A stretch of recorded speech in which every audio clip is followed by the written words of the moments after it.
For 31 years, the bell above the chapel in Sussex County, Delaware, had not rung. Not once. It was forged in iron, blackened with fire, and hung from a wooden beam that had never buckled under its weight. But no child had heard its voice. No funeral had echoed with its mourning. No marriage had been sealed beneath its sound. The rope remained intact, draped down the tower wall like a serpent that simply chose not to strike. It was not broken. It was waiting. The people who came to Pastor Elias Mercer's chapel accepted this without protest. Some even called it holy, that a church might be built on silence rather than song. They whispered that Mercer made a vow the day he founded the church in 1797, that he would not let the bell ring until the congregation had been made pure, until the noise of the world had been silenced from their hearts, until, as one parishioner once phrased it, the silence was ready to be broken. Those words were often repeated, though no one quite knew what they meant. Children were taught not to ask. At first glance, the chapel was nothing remarkable. Whitewashed boards, stone foundation, arched windows with no stained glass. It stood at the edge of a clearing where the woods crept in but never quite touched the walls. The grass never grew thick around it, only scattered weeds. The steps creaked with every footfall. The air smelled of beeswax and old wood. But the quiet was different. It wasn't peace. It was too tight for peace. It was held, as if sound itself had been pressed down beneath the floorboards and buried with nails. Every Sunday, Mercer stood at the pulpit with his hands folded, eyes closed, lips unmoving. His sermons were spoken, not preached, soft, flat, level. He never raised his voice. He never allowed hymns. Even coughs were met with long glances and the slow tightening of his jaw. He spoke often of pride, how the devil entered through vanity, how noise was its garment. He taught that silence was obedience, that the still soul was the purest form of worship, and that God would only show his face when the church was quiet enough to hear him breathe. Behind the chapel sat a squat, narrow building that Mercer called the dwelling. It was where the orphaned and the poor came to be clothed, fed, and instructed. It was also where many disappeared. No one spoke of them directly. They were children, mostly girls, sent by the state or dropped off by desperate mothers. They entered through the rear door with small hands and dirt-smudged cheeks. They were not seen again. If someone asked, Mercer would reply softly, they had been given elsewhere, a new family, a fresh beginning. He never gave names. There were no records. But there were always new children, always quiet, always thinner than they should be. By 1828, the chapel had gained a reputation, not for scandal but for strange virtue. Visitors described the parishioners as unnervingly still. Children sat in perfect silence, back straight, eyes lowered. No one laughed. No one fidgeted. The chapel had a choir, but it did not sing. The girls were trained to move their mouths in silent praise, to harmonize breath without voice, to achieve what Mercer called the resonance of restraint. Once a local pastor asked why Mercer never allowed the bell to be rung, not even for a death. Mercer replied, "It is not a bell. Not yet. It is a covenant. It will not ring for the dead, only for the broken." The other pastor did not ask again. There were rumors, of course. One farmer claimed to have seen girls walking in circles behind the church at night, bound at the wrists with cloth. A hunter swore he heard humming in the woods, a low, vibrating tone that seemed to enter the body like heat, making his teeth hurt. Another said he found a small wooden box half buried near the chapel's edge. Inside were what looked like fingernails, each one etched with tiny numbers. The box disappeared before he could show it to anyone. Yet Mercer remained untouchable. He dressed plainly. He cared for widows. He donated flour in winter. He visited the sick. There were no marks against him, only stories, and the stories were always whispered. But on the first Sunday of October 1828, during a service like any other, the bell rang. No hand touched the rope. No storm rocked the tower.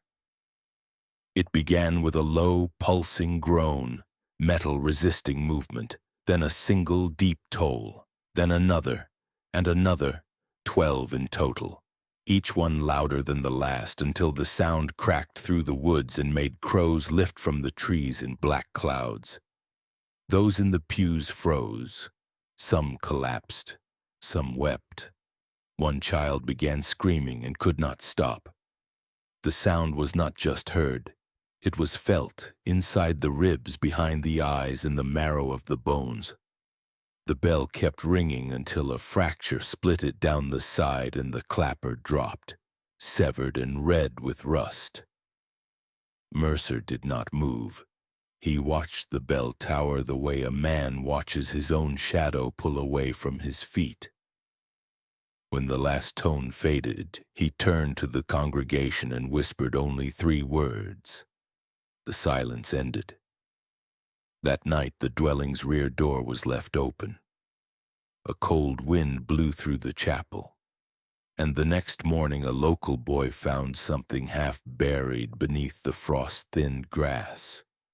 A child's jawbone with tiny etchings along the teeth shaped like musical notes. The townspeople would never agree on what triggered the bell. Some said it was judgment. Others said it was the past clawing its way to the surface. But everyone agreed something had broken, and whatever it was, it had been waiting a very long time. The silence had held until it didn't. And when it shattered, it rang like grief, like punishment, like memory made metal. Elias Mercer never raised his voice. Not in the pulpit, not in his quarters, not even when correcting a child who had wet the floor in fear. His tone remained a breath above silence, low, measured, never emotional. That was how people described him, always in those words: calm, gentle, composed. He dressed in plain gray wool and walked barefoot across the chapel floor, believing shoes made too much sound and reminded man of his distance from the earth. In his presence, others lowered their voices without thinking. Babies who fussed in the pews were quickly taken outside, not by his command but by some invisible hand his silence seemed to extend. He had arrived in Sussex County in 1797 carrying no Bible, only a thin wooden box and a hammer. He built the chapel himself. By the following spring, he'd opened the dwelling. Within 2 years, the county had stopped investigating missing orphans. Mercer handled things now. His sermons were soft and slow, almost musical in rhythm. He taught that God did not shout, that the world was made in whispers, that the serpent in the garden hissed, but the Lord spoke only in the stillness after shame. He said noise was the voice of pride, and pride was the footstep of sin. To shout was to elevate the self above the soul. To cry was to demand witness. To sing was to challenge the silence where God resides. Mercer believed the devil did not scream. He sang in beauty, sang in grandeur, sang in vanity. And so singing in his chapel was banned. Children in the dwelling learned quickly that sounds carried consequences. If they coughed too loudly, they were made to kneel on salt for an hour. If they cried, They were sent to the listening chamber, a cold stone room beneath the chapel with a single wooden chair and iron ear clamps drilled into the wall. Mercer said the stone remembered sound, and each child who cried must listen to the sounds they left behind until they felt the shame of their own disruption. Confession, too, had to be silent. Each child was given a slate and chalk. If they wished forgiveness, they wrote their sins and held the slate to the sky. Mercer would read it, nod once, and erase the message with a damp cloth. No one was allowed to speak the sin aloud. He said naming it gave it form, and form made it powerful. The townspeople admired his order. They called the dwelling a miracle, how he took in the unwanted, the broken, the loud, and turned them quiet and holy. They praised how still the children sat in church, how obedient they were when shopping for flour, how their footsteps barely touched the ground. Few questioned what happened behind the dwelling's locked doors. Fewer still asked why so many girls came through, but so few were ever seen after. Mercer explained it simply. God places the unwanted where he wills. Some are sent onward, some return to families in other towns, some taken by illness. Always quiet, always reasonable. He recorded no names. His logbook simply read, "Cleansed." There was one girl remembered only as Liza who had once broken the rules. She had hummed, not loudly, not on purpose, just a quiet, airy tone as she cleaned the chapel floor. Another child heard it. A visiting widow heard it. Within an hour, Mercer had the girl removed from the dwelling. She was not beaten. There was no screaming. But the next morning, the other children found her cot empty and her blankets burned in the stove. A shallow divot remained where her head had rested. Mercer told the children that noise lingers, and to remove it, the vessel must be broken. What made Mercer's evil so effective was not cruelty. It was gentleness. There were no visible wounds, no public punishments. He wrapped his control in soft things, silence, stillness, discipline. The children folded their clothes with reverence. They brushed each other's hair in the dark. They learned to hold breath when walking past his study. Some of the older girls taught the younger ones how to speak in finger taps and eye movements, inventing a new language that made no sound at all. In that house, to be noticed was to be in danger. To make sound was to be made absent. It is said that over 30 children passed through the dwelling in a 5-year span. Records show only 12 ever assigned out to families. The others, no graves, no births recorded, no names in church logs. When questioned, Mercer would smile and say only this: "The louder children could not stay. I gave them to silence." Years later, an inspector passing through Sussex would note a strange detail in his journal. He'd stayed overnight in the chapel during a thunderstorm, having been offered shelter by a quiet, pale girl who unlocked the back door. He wrote that during the night he woke to a deep pressure in his ears, like someone whispering right beside him but saying nothing. The next morning he found long scratch marks beneath the altar, as if fingernails had been dragged along the stone. He left without finishing his breakfast. Mercer, when asked by townspeople about the incident, simply bowed his head and said, "Some children do not forget how to echo." He never explained what that meant. He didn't have to. By then, the people had long stopped asking questions. His calmness made them complicit. His silence became their comfort, and through it all, the bell above the chapel never rang. It waited, like the rest of them, for the sound that would finally be too loud to bear. Beneath the chapel's wooden floor, behind a narrow door disguised as a broom closet, a staircase descended into a stone cellar that smelled of beeswax, coal, and something faintly metallic. It was here, in that low-ceilinged underground chamber, that Pastor Elias Mercer created his choir. Not to be heard by men, but by something higher.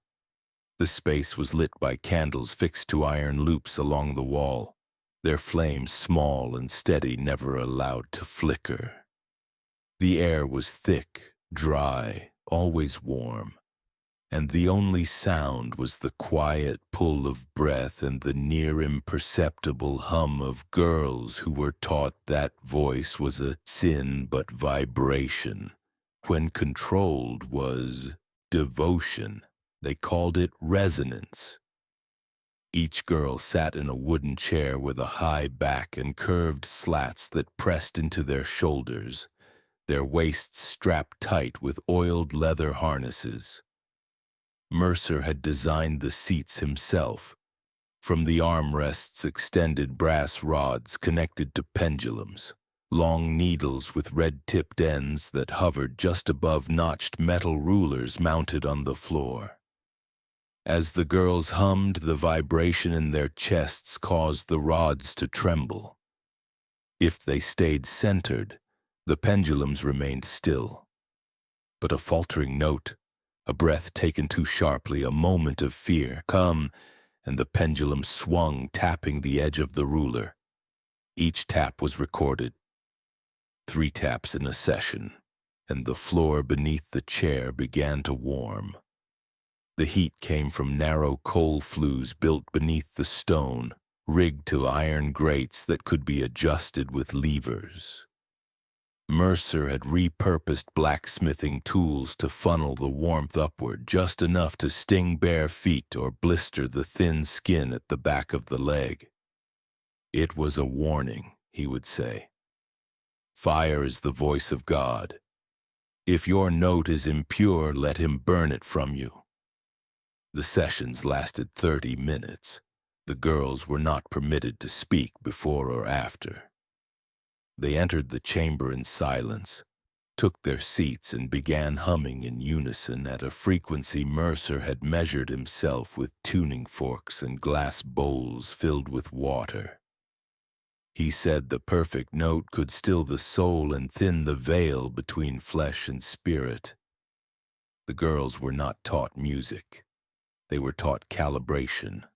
Their bodies became instruments, not of praise, but of proof. Mercer called them vessels. They were not to understand, they were to submit. Older girls, those who had survived the most sessions, were tasked with instructing the younger ones.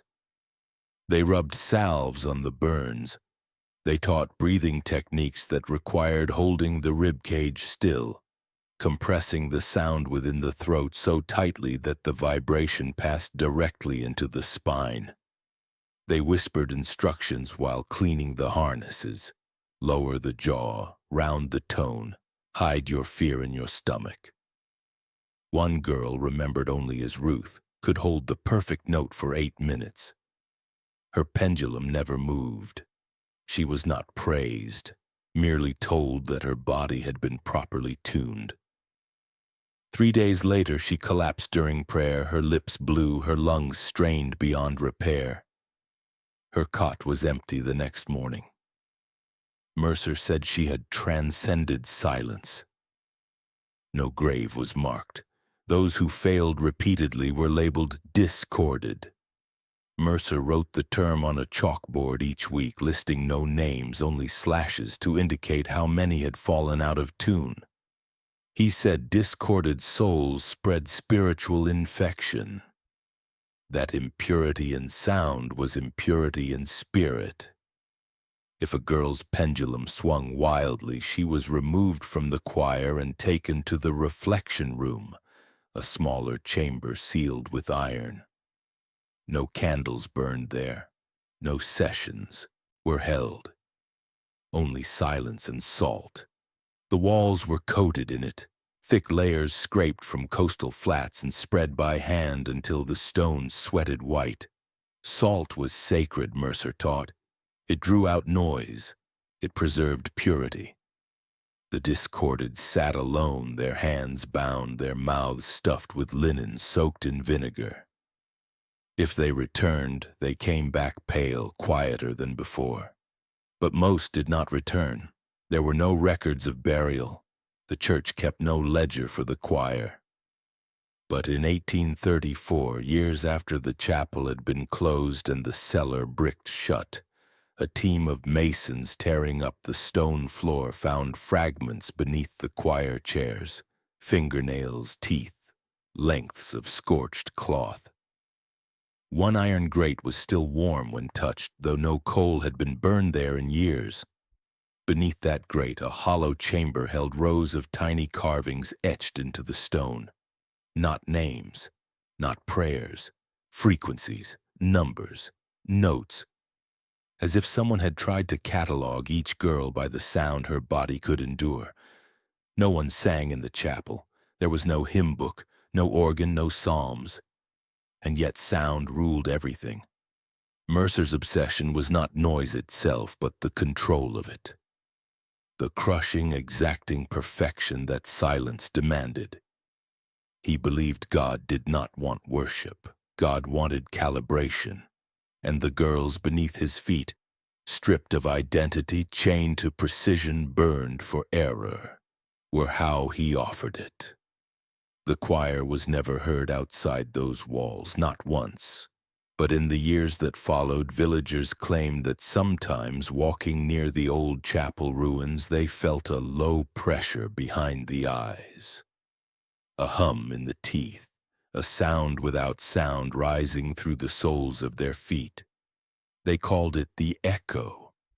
Some said it was the choir, still humming, still trying to hold the note. Others said it was not the girls at all. But what had been listening to them? What had been waiting for one of them to hum just right? The walls of Mercer's chapel did not echo. No matter how loudly one clapped, how forcefully a chair scraped the floor, the sound seemed to vanish mid-air, swallowed, not reflected. The quiet was not passive. It pressed inward, it fed on voice. Most assumed it was the way the wood was sealed, or the thickness of the plaster, or perhaps the strange shape of the ceiling rafters. But it was none of those things. It was the stones. Mercer had them shipped by wagon from a quarry in Pennsylvania known for its smooth sandstone slabs. He called them listening stones. He had read once, perhaps in some obscure German manual on resonance and sacred architecture, that certain sedimentary stones could retain sound vibrations like wax tablets, preserving what was spoken near them long after voices fell silent. He believed that language didn't disappear. It lingered, thinned and twisted, absorbed into material. And he wanted his walls to remember. Behind the pulpit, hidden behind layered panels of ash wood, was a chamber sealed, without hinges. It took the county inspectors nearly 2 hours to pry it open in 1828 after the bell rang and reports of unorthodox practices finally spurred action. Inside was a narrow, lightless corridor lined entirely with sandstone, floor to ceiling, end to end. And every inch of those stones had been carved. Names, hundreds of them, etched in small, tight letters with unsteady hands. They were not alphabetical nor ordered by year.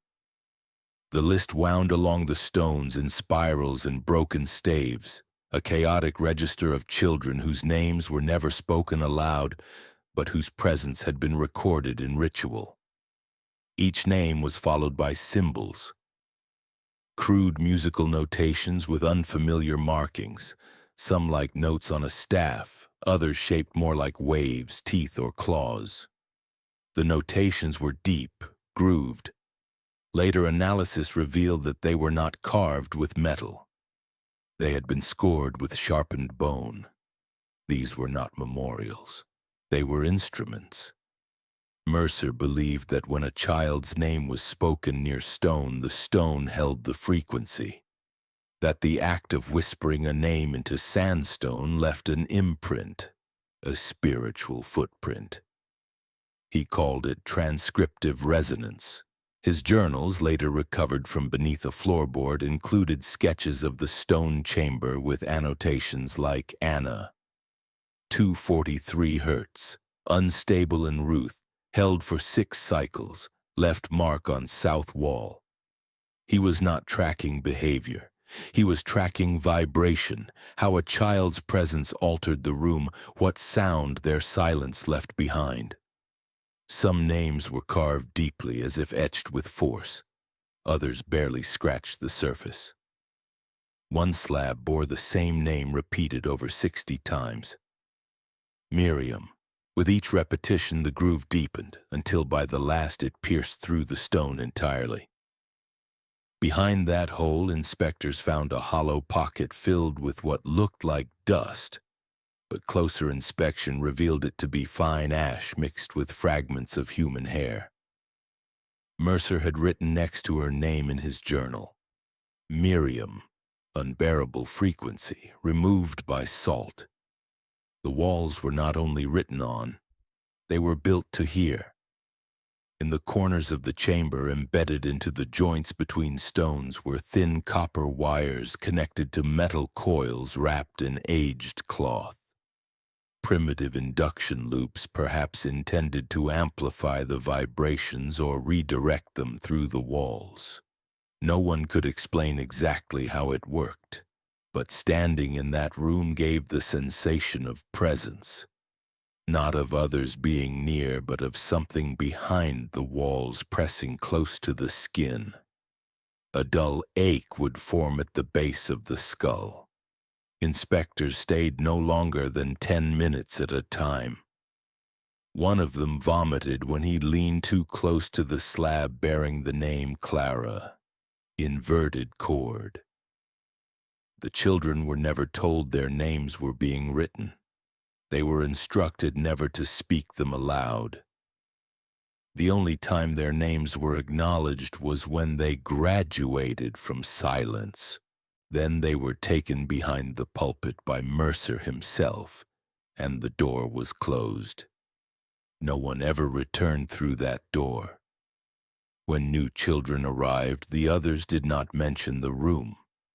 They only looked toward the pulpit with a kind of reverence edged in dread. Later interviews with surviving townsfolk revealed that Mercer occasionally stood alone behind the pulpit long after services ended. Some claimed they saw his mouth moving, though he made no sound. Others heard faint humming from the back wall. A low, layered drone like many voices trying to match pitch. A few said that when the sun hit the chapel windows just right, the wall behind Mercer seemed to ripple slightly as if breathing. These were dismissed as tricks of light, of grief, of imagination, but no one ever touched the wall. Mercer taught that God did not dwell in heaven or blood or wind, but in frequency. That creation itself was not made of light but sound. And he believed the listening stones would one day speak back.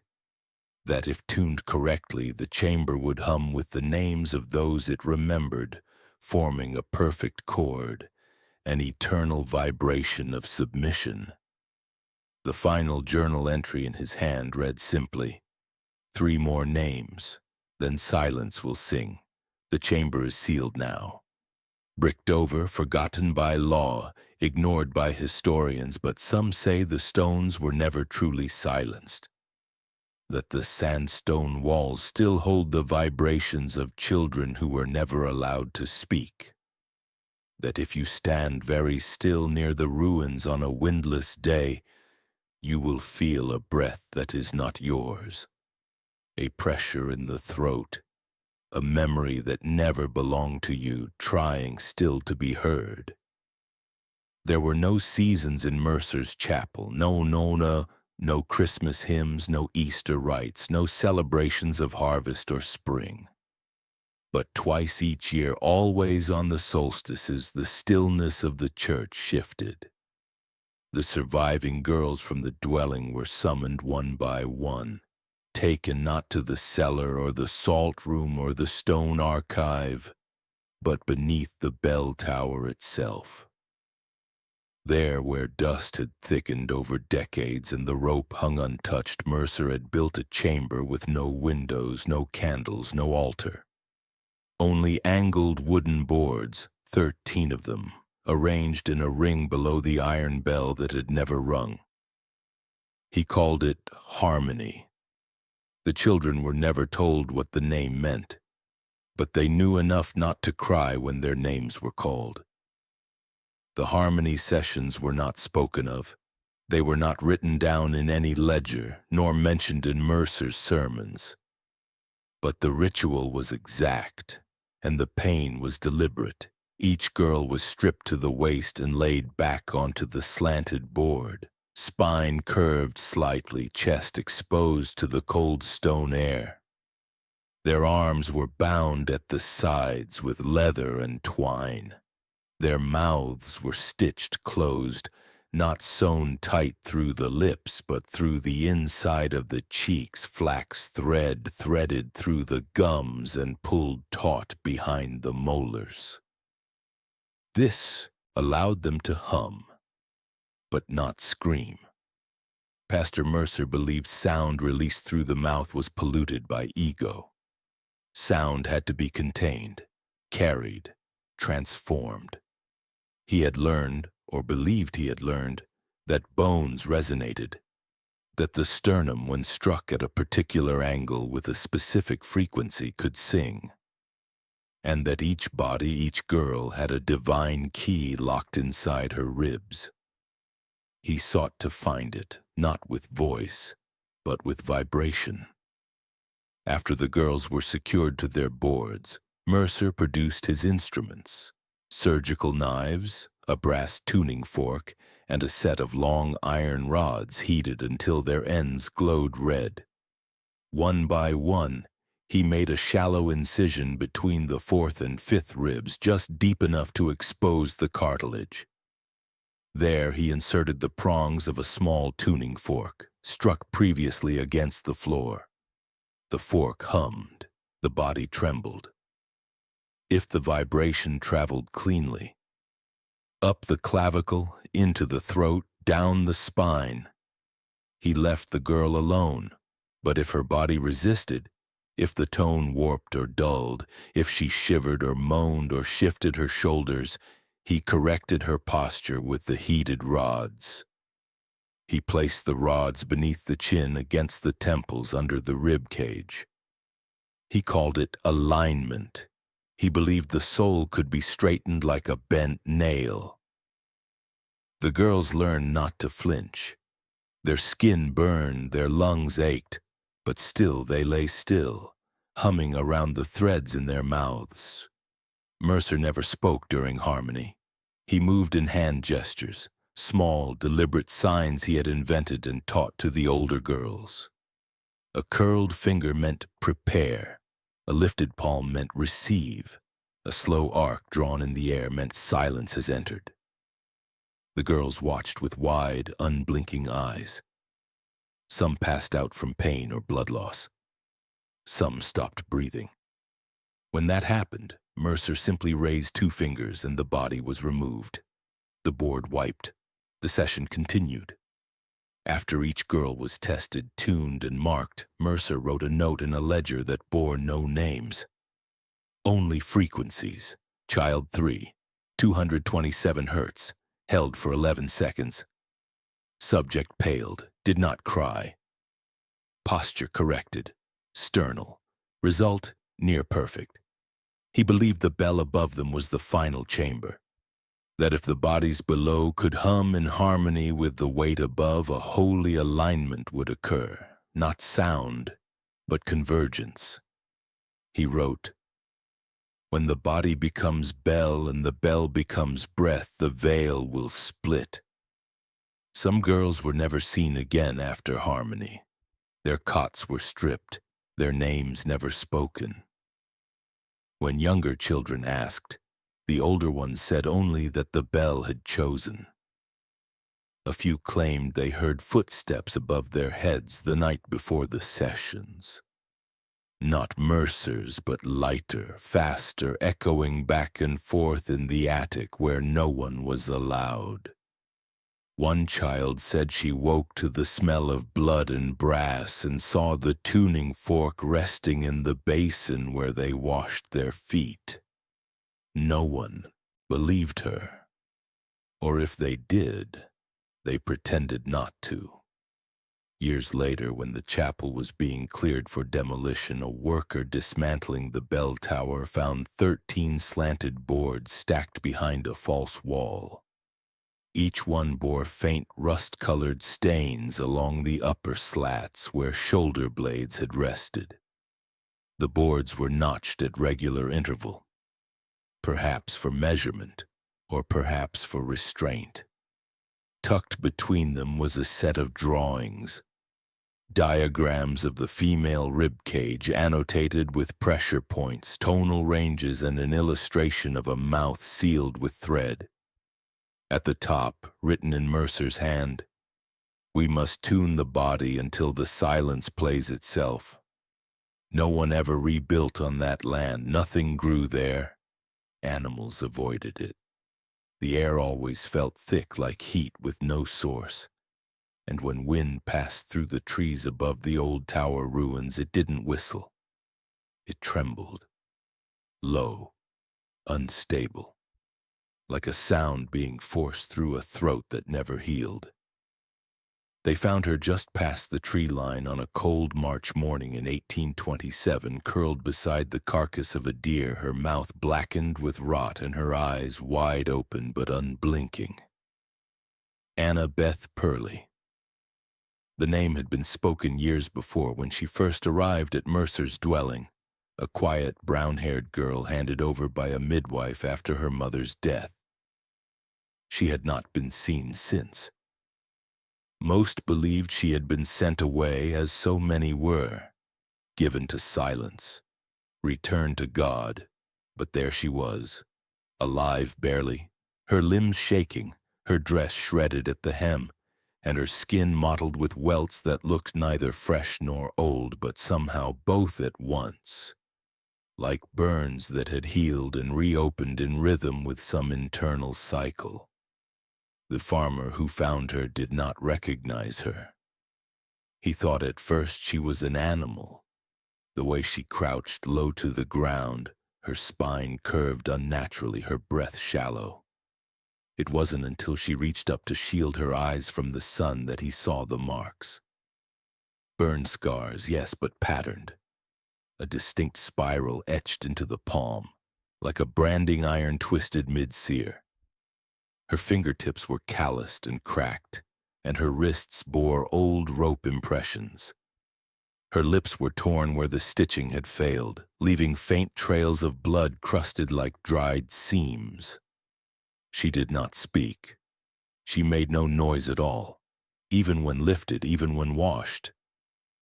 But she stared at every man she saw with unrelenting, terrified focus, as if waiting for a voice that might match the one that had broken her.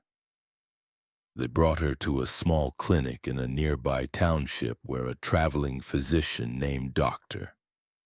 Jonathan Arlo took note of her condition. Arlo was not a local. He had trained briefly in Philadelphia and knew enough anatomy to recognize when something was off. He had seen burn victims, frostbite, even whiplashes in prison wards. But this girl was different.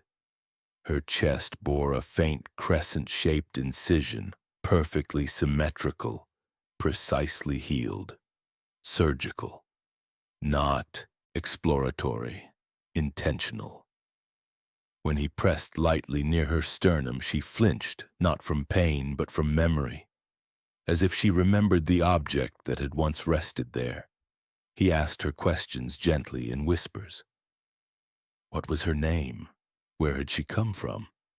But her mouth would not open. Her eyes flicked to the window, to the ceiling, to the corners of the room as though expecting something to descend. When Arlo handed her a slate and chalk, she hesitated, then wrote the word bell. Once, then again, then over and over until the entire slate was covered. Bell, bell, bell. When he gave her a new slate, she drew instead not a child's sketch but a diagram. A man, tall, faceless, with arms extended in a gesture of silence. In his hand, a long forked object. One prong rested against the chest of a smaller figure. A girl with lines drawn across her ribs like a diagram for butchery. Arlo showed the slate to local magistrates, but few knew what to make of it. Most dismissed it as madness, trauma-induced delusion. But the old women recognized the shape of the man. They said it looked like Pastor Mercer. The fork wasn't a pitchfork or a knife, they said. It was the thing he always carried in his pocket. A metal prong he tapped against his shoe before sermons.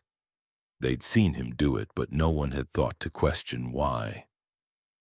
Annabeth never spoke again. Her throat had been damaged, not torn, not crushed, but silenced. A later examination found that the vocal cords had stiffened unnaturally, as though trained into paralysis by repetitive trauma. Her breathing remained shallow. She flinched at sudden light, but her hands kept moving even in sleep, tracing circles on the blanket, tapping invisible rhythms against her thighs. One nurse noticed she often tapped in sequences, always 4 beats, then pause, then 3, then 2. A descending pattern. When recorded and translated to music, it formed a broken scale, the kind used in hymns meant to resolve, but never did. One night, weeks after her arrival, she vanished. The nurse on duty had gone to fetch water. When she returned, Annabeth's cot was empty, the window slightly ajar, though it had no latch. No tracks were found. Only a single object remained on the mattress, a small hand-carved replica of a church bell, no larger than a walnut shaped from bone. Inside it, embedded where the clapper should be, was a loop of flax thread. Rumors spread quickly. Some said she'd returned to the chapel. Others believed she had never truly escaped, that what left the dwelling wasn't a girl at all, but the sound of what had once been one, a shape molded by silence, a remnant. Children began waking in the night, claiming they'd seen her at the edge of the woods, eyes glowing, mouth stitched but smiling. One boy said she hummed without noise and it made his nose bleed. He was sent away soon after. Dr. Arlo left town that summer. Before he departed, he filed a report with the state urging an investigation into the practices at Mercer's chapel. It was ignored, but the bell had rung once the year before, and now the discordant had returned. Her body bore evidence. Her silence was not passive, it was built, and even in her absence it resonated. Like a frequency once struck that never truly faded, only waited to be heard again. The inspection was meant to be quiet. Just 2 men from the county magistrate's office and 1 physician tasked with reviewing the dwelling's conditions. It was early February 1828. The ground still hard from frost, the trees bare and leaning. The bell above Mercer's chapel had not rung since the prior autumn, but its sound, deep, impossible, enduring, still lived in the marrow of every local who'd heard it. Whispers had begun to sharpen into questions. The names of children long forgotten returned like a chant. Annabeth, Ruth, Miriam, the chalkboard slashes in the dwelling that no one could explain. There were too many nothings where names should have been. Too many graves imagined but never dug. When the inspectors arrived, Mercer welcomed them with folded hands and an even voice. He made no protest. He guided them through the chapel and the dwelling, pointing out sleeping quarters, meal logs, ledgers with names crossed out in red ink. He claimed illness. He claimed relocation. He claimed mercy. The men took notes. The physician, Dr. Walter Griggs, asked to see the lower levels. Mercer nodded slowly. He did not follow them down. The cellar stairs groaned under their weight, dust blooming at their heels. It was cold underground, not the natural cold of stone, but a stillness that felt intentional, held. They passed the room of pendulums and scarred chairs, the salt chamber with its crusted walls, and finally, beneath a loose panel of floor behind the choir dais, they found the crawl space. The boards had been nailed shut with iron pegs and smeared with beeswax as if to preserve something not from rot, but from sound. It took nearly an hour to pry them up. Beneath they found the bones arranged in neat rows, each skeleton supine facing upward. All small, all female, some missing entire ribs, some bearing copper wire fused into the sternum. But it was the legs that stopped the men cold. Every femur had been snapped at the exact same angle, precisely 2 inches below the hip joint, a controlled break. Not defensive, not accidental. A measured shattering. One of the men vomited. Griggs knelt, touched the groove of one snapped bone, and murmured something none of them would repeat. The marrow was not dry. At the far end of the crawl space, they found a crate sealed with pitch. Inside it, dozens of journals, each bound in leather. Mercer's hand was unmistakable. Small, tight letters, no margin spared. Page after page cataloged harmonic integrations. He had kept records of each child's frequency tolerance, which instruments produced the highest chest resonance, and which combinations resulted in what he called spiritual collapse. One entry read, Clara, age 9, initial tone, 216 hertz. Integration failed, chest resisted pulse, femur fracture applied to absorb dissonance. Result, silence. Another noted 3 subjects bled during tuning. Applied copper rod to clavicle. Bone vibrated for 38 seconds post-mortem. Noted for future. In the choir chamber, they discovered the chair. It sat like a throne beneath the pulpit's shadow, wood dark with sweat and old blood. Copper rods extended from the armrests to the floor, connecting to a footplate coated in salt. A headrest with throat clamps arched behind the seat, engraved with symbols none of the men recognized, loops and spirals overlaid like a cipher. When Griggs examined the base, he found a cavity lined with wax and bone dust.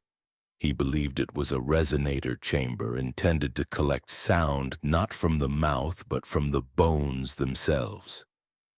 They opened the last door at dusk. It led to the chamber beneath the bell. The room was bare but for a single iron pedestal and a box made of lead, sealed with wax, cool to the touch. The smell hit them first. Copper, rot, something old and sweet. When they broke the seal, they found 36 human tongues inside, each wrapped in linen marked with initials. Some had dried. Others remained disturbingly soft, preserved in a way Griggs could not explain. Tucked beneath them was a note written in Mercer's hand. The voice cannot be trusted. The root must be removed. Only then will the bell answer. The inspectors fled the church that night. The local magistrate filed no formal charges. The journals were sealed. the remains reburied in unmarked graves. No trial was ever held. The official story was that the dwelling was closed due to poor sanitation. Mercer was removed quietly, sent to a sanatorium where he died 3 months later from a stroke. No death certificate was filed. No clergy spoke his name again. But the physician, Dr. Griggs, refused to forget. He tried to publish a report. It was blocked. He sent letters to state officials. They went unanswered. Eventually, he vanished from public record altogether. Some say he returned to the chapel on the anniversary of the inspection alone, carrying a tuning fork he found in the choir chamber. Others claim he was found years later in a room of his own making, surrounded by chairs, all empty, all humming with a tone no one else could hear. The bell above Mercer's chapel never rang again, but those who walked past the ruins in spring claimed to feel a pulse beneath their feet, like something beating just below the soil, like sound waiting to rise. Like the broken bones beneath their boots were humming still, trying to align, trying to be heard. And in the silence that followed, it became clear. Some inspections are not meant to bring justice. Some are only meant to confirm the horror, and then bury it. It was late afternoon on the 3rd day of the investigation when the bell moved. The sky was overcast, the chapel locked, and still the inspectors gathered around the physician's cart to catalog the journals they'd uncovered. No one was inside the tower.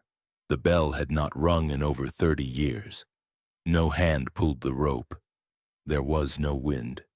And yet the bell swayed, slowly, deliberately, as if stirred from a long, patient sleep. The first sound it made was not a chime, but a groan. Metal against metal, low and wet, like lungs filling with air after a lifetime held shut. The vibration reached the ground before the sound reached the air. Grass trembled, stones rattled beneath boots.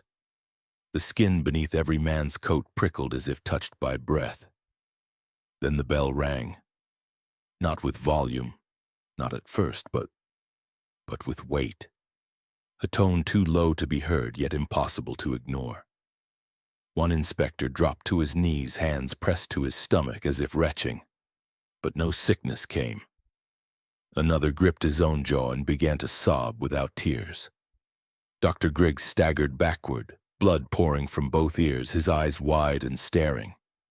He would not speak again for the rest of his life. The sound continued, not rhythmic, not musical, just one endless pulse, like a held note that refused to decay. It passed through trees, birds scattered in silence. It passed through the ground, causing dust to rise inside the chapel, the journals to quiver, the copper rods in the choir chair to hum faintly, then violently. The lid box beneath the bell, the one that had held the tongues, ruptured. Wax melted as if from invisible heat. The linen cloths unwrapped themselves, curling like leaves in fireless wind. The tongues within began to wither, not rot but shrink, dry, blacken as if drained of a sound they had never been allowed to make. One man, the youngest of the investigators, climbed into the chapel to find the rope untouched. He reached the base of the tower and looked up. And there, carved into the inner column, he saw what no one had noticed before. Dozens of names etched into the wood, upward in a spiral, each beside a single musical note and a number. 227 hertz, 243 hertz, 216 hertz, and beside them bone fragments pinned into the wood like moths. Tibias, ribs, jawbones, shaped, shaved, fitted. He would later write, in a letter smuggled to a cousin out of state, that he believed the bell had not been forged in iron alone. That bone had been melted down, reshaped, embedded in the casting. Not symbolic, functional, each fragment tuned, each frequency chosen. Mercer had written of it in one of his final journal entries. 36 vessels, each note held in marrow. The bell must remember them all. When it is struck, it will not ring. It will command. The tone rose in pitch. Windows cracked. The teeth of the surviving inspector began to chatter without pause, even though his mouth was closed. He fell forward unconscious. The chapel walls groaned. A pigeon flying overhead dropped dead in midair, its wings folding, inward as though silenced mid-flight. Then the bell cracked, not from impact but from within. A single split ran up the side, jagged, white, hot. The tone ceased instantly like a breath cut off before a scream. Dust fell from the rafters, the grass outside stopped trembling. And just like that, the world went still again. The bell never rang after that. The tower was condemned, the chapel boarded shut. No report was ever submitted to the courts. The journals were seized, then lost. The names were buried, but those who were there, those who heard the sound, one would never again stand in silence without hearing something else beneath it. A pressure, a pull. A memory of resonance not made with metal or wood, but with the bodies of children trained not to sing, but to obey. The bell's note was never identified, but some claimed it still lives in the earth, in the hollow just beneath the ruins. A tone shaped not for music, but for surrender. A frequency made to break something deeper than bone, something that cannot be unheard once it has passed through you. Pastor Elias Mercer died behind stone walls, alone and silent, in the spring of 1828. The official record claimed a stroke, though the attending physician never signed the death certificate. He was buried in an unmarked grave, wrapped in linen, the same way he had once prepared the girls. No final words were recorded, no service was held. The cell he left behind was stripped of all belongings except a single object tucked beneath his cot. A small tuning fork wrapped in flax, its prongs rusted, its base etched with a single word: complete. In the weeks after his death, Delaware moved swiftly but quietly. Legislation was passed banning all unlicensed orphanages across the state. New regulations required verbal reporting of punishments administered to minors in any religious or charitable institution. County officials were assigned to conduct quarterly inspections, but no names were mentioned in the bill. The word chapel never appeared. Mercer's was not a story to be remembered. It was a problem to be erased. The dwelling was torn down within the month.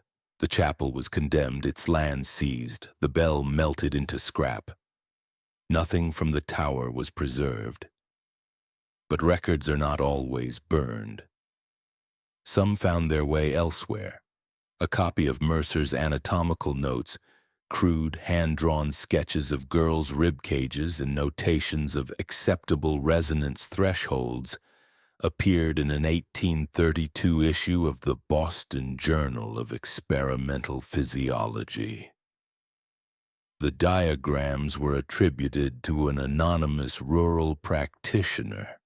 They depicted what Mercer had called his resonance chair, complete with clamps for the neck and coil diagrams beneath the seat to collect low-frequency vibration. The journal described it as a promising tool for calming emotionally erratic youth. No mention was made of the girl's silence, or the burns, or the broken femurs. Only the method, the shape, the theory of obedience through calibration. By 1835, early sound-based aversion therapies were quietly spreading through sanatoriums across the Northeast. Patients were made to lie on wooden boards while low tones were played against their spines. Some were fed pulses of vibration through metal rods pressed to the skull. Doctors claimed it realigned emotional temperament. None claimed the method's origin. But in private letters between a handful of Boston physicians, Mercer's name still surfaced. Not in horror, in admiration. The children who died in the dwelling were never named in public records. The state issued no memorial, no list of the missing. The bodies recovered during the inspection, the ones still intact enough to be moved, were buried in a field near the edge of the county far from town in graves marked only by wooden stakes painted white. Over time, the paint peeled. The wood splintered. Eventually, the land was sold for farmland. Today, no markers remain. But in 1841, a student at the University of Pennsylvania's School of Medicine submitted a thesis titled On the Preservation of Subharmonic Memory in Bone Tissue. In it, he cited earlier rural methods of obedience testing, including one footnote referencing a minister of silence whose practices revealed that human bodies could be taught to resonate below the conscious threshold. The student did not graduate. His paper was pulled from the archives. But the copy survived. None of this made the newspapers. The public story was one of isolated cruelty swiftly contained. Mercer was labeled a lone fanatic. The chapel's ruins were bulldozed into the soil and seeded with rye. But nearby towns never forgot. Mothers warned children not to walk too close to the tree line. Farmers reported strange stillness over that patch of earth where birds refused to sing and dogs barked only once before retreating. One boy claimed he heard a hum when he pressed his ear to the dirt, like a sound buried deep but still moving, like something trying to finish its final chord. The laws that followed Mercer's death made institutions safer, cleaner, more transparent. But silence remains difficult to legislate. Records were sealed. The diagrams became obscure curiosities. The children became numbers. The graves became soil. And still the name Mercer was spoken only in passing, a shadow behind regulation, a whisper behind progress. What remained was method, theory, the belief that obedience could be tuned, that the human body, when pressed hard enough, could be made to forget its own voice. And while the world moved on, the bell, or what it represented, had already rung, not as warning, as proof. That evil, when hidden behind discipline and care, often leaves no bruise, only design. The chapel no longer stands. Nothing of Mercer's whitewashed walls or bowed timber beams remain. The dwelling is long collapsed, the cellar bricked over, the bell melted down into anonymous scrap. All that marks the land now is a plaque driven into a mound of hardened earth. It reads only 1828. No names, no explanation. No mention of the girls who once hummed beneath the tower, their mouths sewn shut, their bodies tuned like broken instruments. No trace of Mercer's sermons or the journals he filled with frequencies and thresholds and the measurements of suffering. The soil is salted, purposefully, thoroughly. Nothing grows. But still something lives there. Hikers passing through the wooded trail near what was once the edge of the chapel grounds often stop short without knowing why. Some say they feel a tightness in their chest as if the air itself has turned inward. Others claim a low ache in the back of the skull, a humming pressure behind the ears like the moment just before thunder. Birds avoid the clearing. Wind moves differently near the boundary. And for those who stand too long near the old foundations, there is a strange compulsion to step backward, to remove their voice from the space as though it doesn't belong. Locals no longer speak of the chapel, at least not directly. They call it the hush field. They say the air there doesn't carry sound right, that laughter dies too fast, that even footsteps seem to fall wrong, like the ground swallows them before they echo. One woman claims she watched her dog freeze mid-step, ears pinned flat, then yelp and run, not away from something visible, but as if fleeing from a tone no one else could hear. When asked what had frightened her most, she whispered, "The stillness wasn't quiet, it was full. No memorial was ever built for the children, no headstones, no church records, no preserved journal of names. Their graves, if they exist, are unmarked. Their stories sealed in silence, not by accident, but by design. The state archives hold no files. The medical records were quietly removed from circulation. Mercer's name has been reduced to a cautionary footnote in forgotten legislative history. Yet the feeling remains. A weight beneath the soil, a tone without voice. And what of the legacy? The diagrams he left, grotesque, precise, lingered in medical curiosities for years. His belief in resonant discipline shaped early ideas about sound therapy, even if his name was buried. Institutions still debate how much stimulation a patient can bear before breaking. Therapies still test thresholds, light, sound, pressure, always calibrated, always clinical, always made to look like care. That's how it begins, not with cruelty, with care, with order, with soft hands and soft voices, with sermons about stillness, about discipline, about protecting the soul from noise and sin. That's how it cloaks itself, not in fire but in method, in patience, in the promise of something better if one only obeys. Mercer didn't see himself as cruel. He saw himself as exact, as necessary, and the town let him. Because his cruelty wasn't loud, it was quiet, precise, clean. But silence can wound deeper than sound. It can rot through generations without ever raising its voice. It erases not just lives, but memory. And when that silence is institutional, wrapped in scripture, sealed by law and offered as salvation, it becomes untouchable. That's what Mercer built, not just a chapel, a system, a blueprint for violence disguised as virtue. And once that bell rang, the sound didn't stop. It moved into the marrow of those who heard it. It echoed in the minds of those who buried it. It planted itself in the silence that followed, waiting. Because a bell once rung cannot be unheard. What do you think? Could a church like this rise again, behind quiet prayers and promises of healing?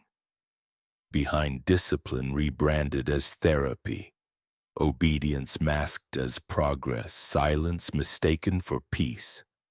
It never disappeared. It only changed its tone.